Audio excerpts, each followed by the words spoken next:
Now Allah essentially in this surah, after talking about how some things you take very seriously and you can't wait, you just want to get them right away, and some things you're distracted and you put aside, Allah says you can't just keep going this way because your time is running out. Wal-Asr. Wal-Asr. And then He makes a further argument. There's two things we want. We want better and we want more. The argument for better is in Surah Al-Adiyat. The argument for more is in Surah Al-Takathur, from Kathra. Those are the two things that drive humanity. We want better. You want a better life, you want a better house, you want a better car, you want better clothes, you want a better phone, you want a better. Everything has to be better. And even if you have it, you want something more. So it's quality and what? Quantity. Those two things are constantly obsessing. If you have everything, you want more money now. Because I might want something better later. Right? So, and if I want something better, I need more money. So it's either quantity or quality, or quantity or quality. If I had more money, I'd have a better quality car, a better quality house, better quality clothes, better quality travel, better quality vacation. That's what these two things are. They bounce off of each other. Now, those two things, we feel if we had those two things, we'd be successful. We'd actually be successful. And the more we're getting, the more successful we are. Someone who has a higher salary is considered more successful than someone who has a lesser salary. The one who has a higher education and more degrees is more successful than someone who has less degrees. The someone who has a better quality life, better quality materials around them, better quality of social circle, is considered more successful than the one who doesn't. And Surah Al-Asr comes along and reverse engineers all of it and says actually all of this is just loss. No, all of this, your time's running out and you're running after things that are nothing but loss.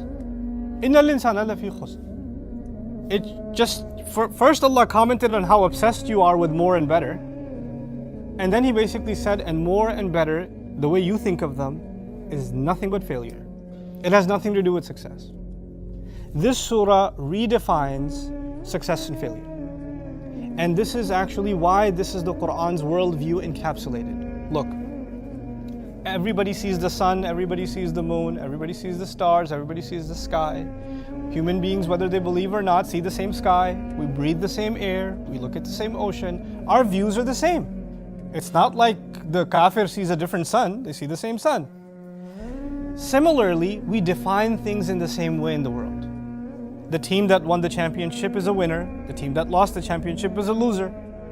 So we define success and failure the same way. The one who won the election is a success. The one who lost the election is a failure. The one who graduated is a success. The one who got kicked out of school is a failure. It doesn't matter if you're Muslim or not. You're going to think of success and failure in the same way. What does this surah do?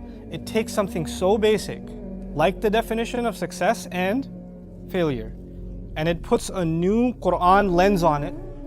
And after you put this lens on, and I put this lens on, my definition of success and failure fundamentally differs from every other human being. It doesn't matter what religion they are, and what lifestyle they have, and whether they're even from my same family.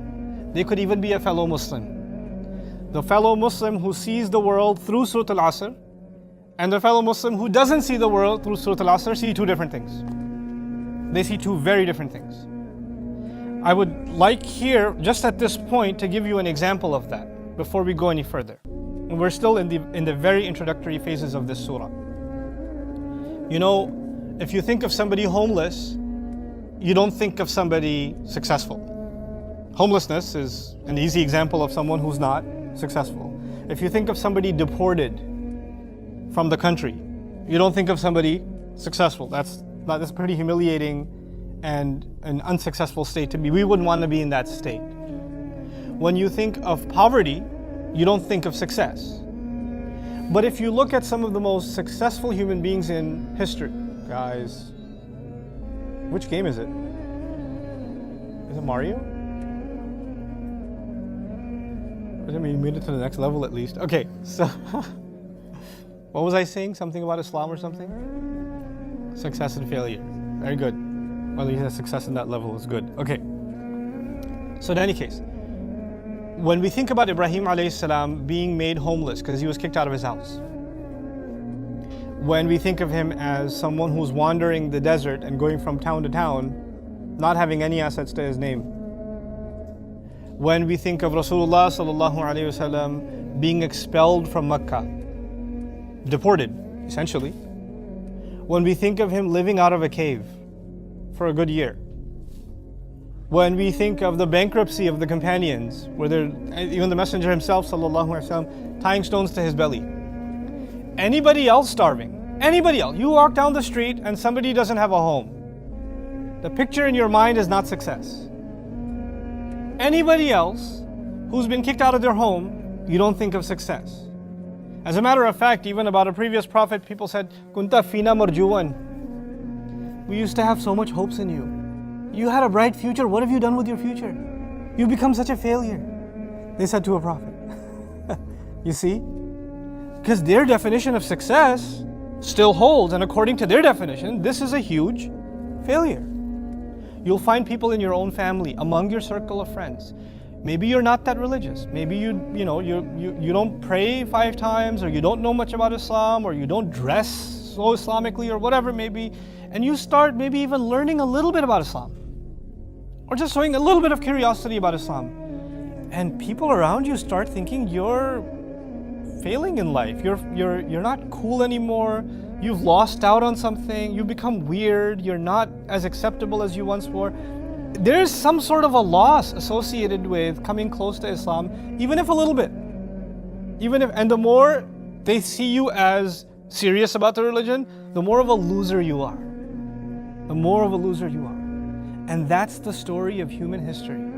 The Prophet would tell us himself, sallallahu alaihi wasallam, Bada al-Islamu ghariban, fasayaudu ghariban, fatuba lil-ghuraba. Islam began as something weird, something strange. People said, what do you mean this is success?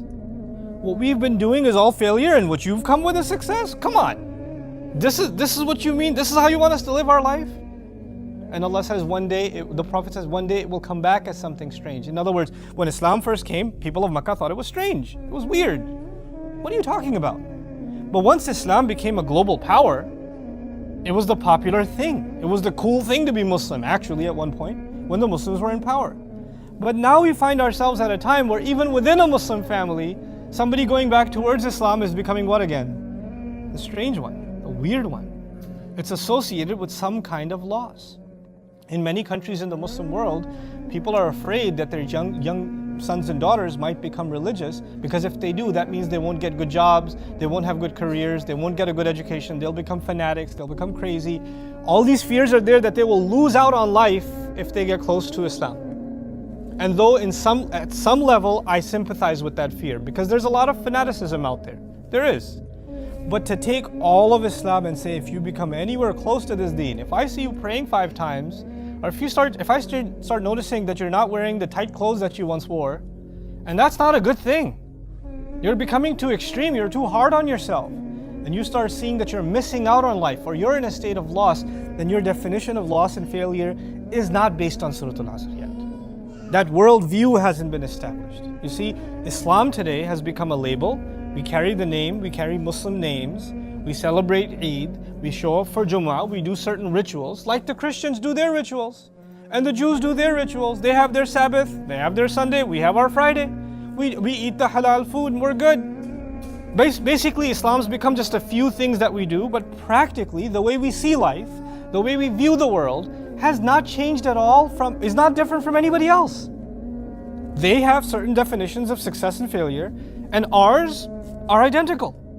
We consider the very same thing, success and failure, as our non-Muslim colleagues, as our Christian, Jewish, atheist, Hindu, Buddhist, agnostic friends. They have that same view, we have that same view. We haven't actually seen the world any differently. Islam has been reduced to certain rituals, not a way of seeing the world. The Qur'an first came to change the way we see the world. Everything else is secondary. The primary is the way you see the world changes. That's the point of Surah Al-Asr. Its function is to make you see the world from the Qur'an's lens. That's what its purpose is. And I told you, at the end of the day, all it is one single sentence.